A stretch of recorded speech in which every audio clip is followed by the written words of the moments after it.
প্রথম থেকে প্রথম থেকে ছাড়েন আন্ত। Life is a race. If you don't want to go far in this race, this course is not for you. আচ্ছা, একটু প্রথম থেকে আবার একটু ছাড়েন, সবাই চুপ করেন।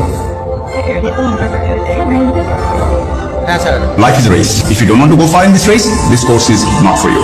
এখন উনি সোলাইমান সুখন ভাই বলছেন life is a race, if you want to go far in this race, this course is not for you. পরে আমি আর কোর্সটা করি নাই। With due respect to Solaiman ভাই, বিষয় হচ্ছে লাইফ ইজ আ রেস। এই উক্তির সাথে তো আসলে একমত না, কারণ লাইফ ইজ আ রেস, আমি এই রেসে জিতলে আমার কি পাবো? আমি আপনারা এখানে যারা আছেন তারা যদি পৃথিবীতে যদি মানুষ না থাকতো তাহলে কি যায় আসতো? কোনো কিছু কি যায় আসতো? ধরেন পৃথিবীতে কোনো মানুষ নেই, আবার কনসিকিউটিভলি মানুষ আছে, তো যদি মানুষ না থাকতো তাহলে কি মহাবিশ্বের কিছু যায় আসতো কিনা? এটা নিয়ে আপনারা চিন্তা করেন। Next slide. আপনারা কেউ কি বলতে পারবেন মাওরা এম্পায়ারের সেকেন্ড যে এম্পায়ার তার নাম কেউ কি বলতে পারবেন? বলতে পারলে হাত তুলেন। একটা মানুষ কি আছে বলতে পারবেন? এত বড় রাজ্য সে শাসন করেছে, আপনারা কি বলতে পারবেন তার সেকেন্ড এম্পায়ারের নাম কে? রং হয় নাই, উনি থার্ড। তো যাই হোক, এখন গুগল করে বের করে লাভ নাই, কিন্তু আপনারা মেজরিটি বলতে পারছেন না কেন জানেন? Because nobody cares.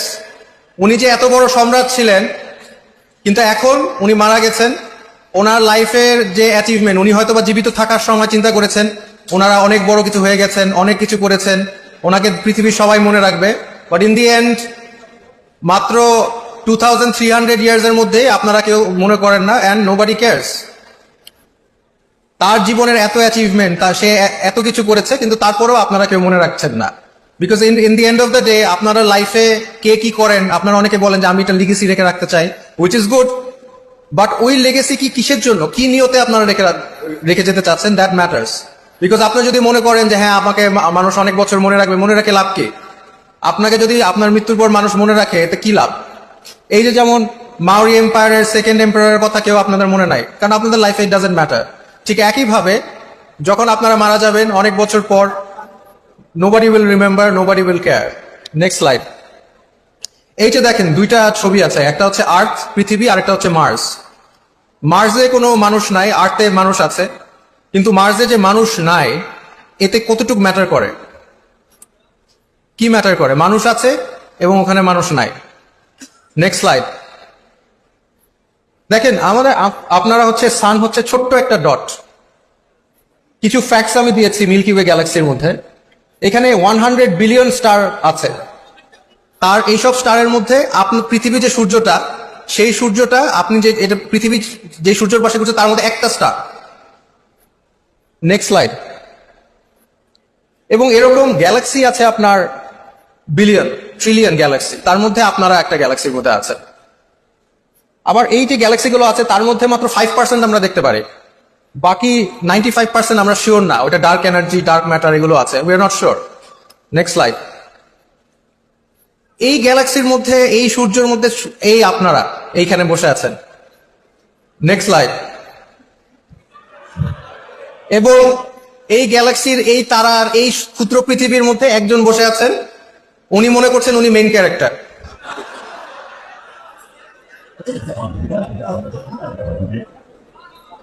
এখন আমাদের সবারই মেইন ক্যারেক্টার সিনড্রোম আছে। আমরা সবাই মনে করি আমরা খুবই ইম্পর্টেন্ট, আমাদের লাইফে আমরা মানে অনেক কিছু করে ফেলবো, আমাদের লাইফটা ম্যাটার করে। But in the end of the day আমরা স্টার ডাস্ট।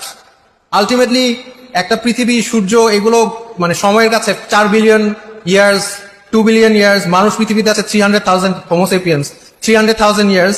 এখানে হাজার হাজার লক্ষ লক্ষ মানুষ এসেছে, মানুষ মারা গেছেন, এবং হোয়াট হ্যাপেন্ড? তারা কি লাভ, মানে আসলো যে গেল, তো লাভ কি হলো? এই যে যেমন উনি মনে করতেছেন উনি মেইন ক্যারেক্টার, ওনার লাইফে অনেক স্বপ্ন আছে, এই স্বপ্নগুলি উনি অ্যাচিভ করলেও কি না করলেও কি, আসলে মরেই তো যাবে। এগুলো বিষয় নিয়ে চিন্তা করার বিষয়, কারণ আমরা সবাই মানে অনেকে অনেক স্বপ্ন দেখে, সেই স্বপ্নগুলো অ্যাচিভ করলে কতটুকু বেনিফিশিয়াল, না করলে কতটুকু beneficial, these are the things we need to think about. Next slide. Sound প্রথম থেকে ছাড়েন আন্ত। If you want to go far in this race, this course is not for you. আচ্ছা, একটু প্রথম থেকে আবার একটু ছাড়েন, সবাই একটু করেন। হ্যাঁ sir. Life is a race. If you don't want to go far in this race, this course is not for you. এখন উনি সোলাইমান সুখন ভাই বলছেন life is a race, if you want to go far in this race, this course is not for you. পরে আমি আর কোর্সটা করি নাই। With due respect to Solaiman ভাই, বিষয় হচ্ছে লাইফ ইজ আ রেস, এই উক্তির সাথে তো আসলে একমত না। কারণ লাইফ ইজ আ রেস, আমি এই রেসে জিতলে আমার কি পাবো? আমি উনি কর্পোরেটে দুনিয়ায় অনেক যারা অ্যাচিভ করতে পারবে, তো আমরা যদি এই লাইফটাকে রেস হিসাবে দেখি, আমরা যদি রেসে যাই, রেসে যে আমি যদি এন্ড গোলে যদি যাই আমি মারাই যাব। হ্যাঁ, ওই যে মাউরি এম্পায়ার সেকেন্ড যে এম্পায়ার ছিল তাকে যেমন মনে রাখে নাই, আমি লাইফে অনেক ফার্দার গেলেও আমিও মারা যাব। আমাদের এখানে যে মেইন ক্যারেক্টার ভাই আছেন উনিও মারা যাবে। এখন কথা হচ্ছে এই যে কর্পোরেট, এখন মানে এখানে আমাদের দেশে অনেক মোটিভেশনাল স্পিকার আছেন যারা মানুষকে মোটিভেট করে ফেলেন। তো আমি আজকে আসছি আরেকটা উদ্দেশ্য হচ্ছে আপনারা যারা বেশি মোটিভেটেড হয়ে গেছেন তাদেরকে একটু ডিমোটিভেটেড করার জন্য। কারণ আপনারা দেখেন মানুষের অরিয়েন্টেশনে চেঞ্জ হয়ে থাকে। আপনারা ইনশাল্লাহ সামনে যখন বিয়ে করবেন তখন দেখবেন অনেক মেয়েদের সিভি আসছে যেখানে লিখেছে মেয়ে হচ্ছে ক্যারিয়ার ওরিয়েন্টেড।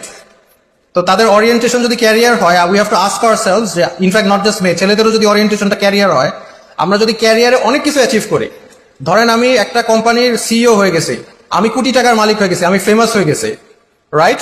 এগুলি যে হয়ে যাচ্ছে, মানুষ যে এত কিছু অ্যাচিভ করবে, করার পরে ইন দি এন্ড এই যে রেস আমি করলাম, সোলাইমান সুখন ভাইয়ের কোর্সটা করে আমি যদি রেসে দৌড় দেওয়া শুরু করলাম, আমার ঘুম নাই রাতে, আমার কাজ সারা জীবন কাজ করলাম, আমি 2টা ডিভোর্স করলাম, আমার ছেলে মেয়ে আমাকে দেখতে পারে না, কারণ আমি লাইফের রেসে জিততেই হবে, কোর্স করার জিতার মাইন্ডসেট নিয়ে আসছি, এবং আমি অ্যাচিভ করছি অনেক কিছু লাইফে। I achieved, let's say hypothetically I achieved অনেক মানি, অনেক ফেম, আমি ইলন মাস্কের মতো সবাই আমাকে চিনে। But you know what, in the end of the day আপনি মরার পর 500 বছর পরে কেউ আপনাকে মনে রাখবে না।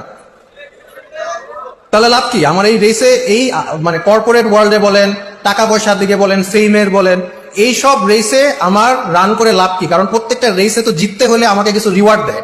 এই রিওয়ার্ডটা যদি আমি না পাই তাহলে আমি রেস খেলবো কেন?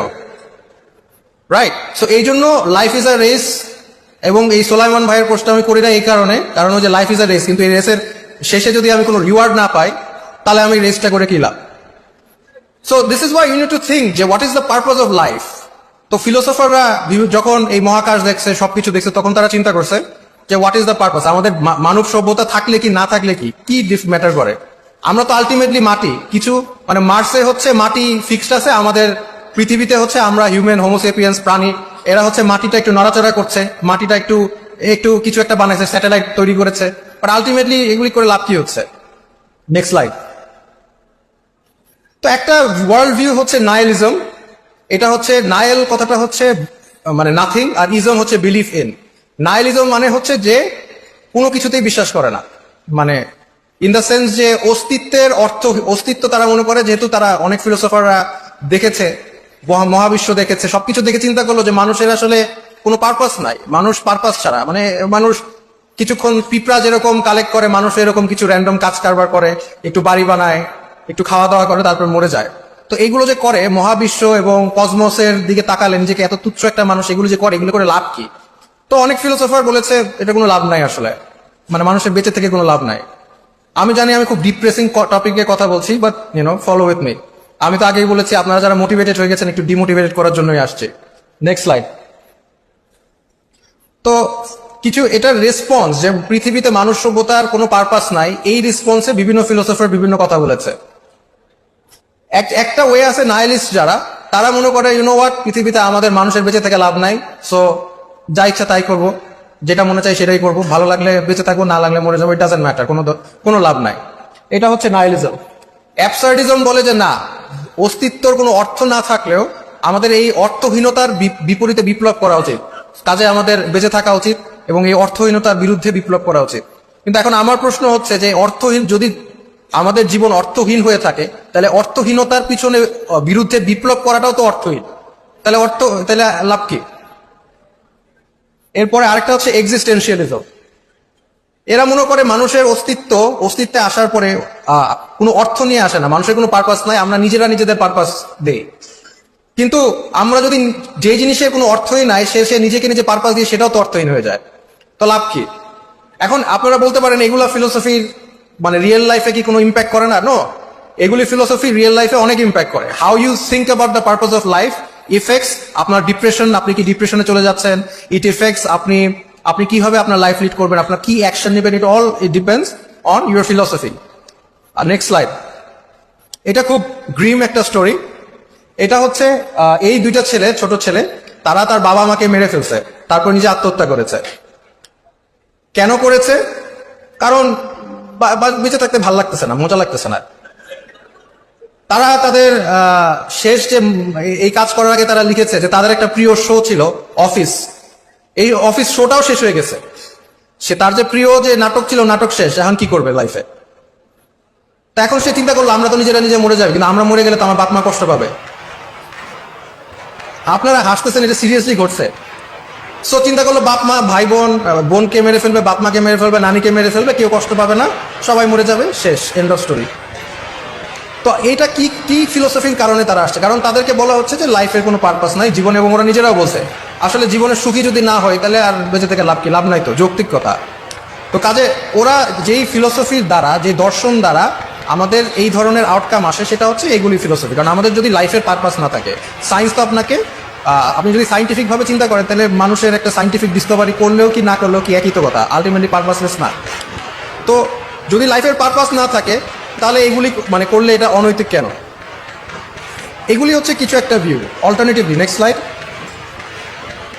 আরেকটা ভিউ হচ্ছে গড সেন্ট্রিক ভিউ, যে আসলে আমরা যখন মহাকাশ দেখি, মহাশূন্য দেখি, আমরা যখন তারা নক্ষত্র দেখি, একটা আমরা বলতে পারি যে আমাদের কোনো পারপাস নাই।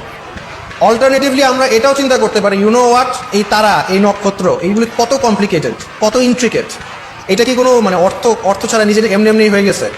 বা আমরা অ্যাজ আ হিউম্যান বিং আমরা কতটা কমপ্লিকেটেড, আমাদের ব্রেইন কতটা কমপ্লিকেটেড, আমাদের প্রত্যেকটা অর্গান কতটা কমপ্লিকেটেড, তো এগুলো কি কোনো পারপাস ছাড়া? তো তখন এটা অল্টারনেটিভ পারপাস অফ লাইফ হচ্ছে যে না, দের ইজ এ ক্রিয়েটর, আমাদের একটা সৃষ্টিকর্তা আছেন, এবং সৃষ্টিকর্তা কখনো পারপাস ছাড়া আমাদেরকে তৈরি করে নাই। এবং সৃষ্টিকর্তা যদি আমাদেরকে পারপাস দিয়ে তৈরি করে থাকে, তাহলে আমাদের পারপাস হচ্ছে সৃষ্টিকর্তাকে সার্ভ করা, এটাও একটা ফিলোসফি। তো যারা এই ফিলোসফিতে বিশ্বাস করে, যারা মনে করে যে পৃথিবীর পারপাস, মানুষের পারপাস হচ্ছে সৃষ্টিকর্তাকে সার্ভ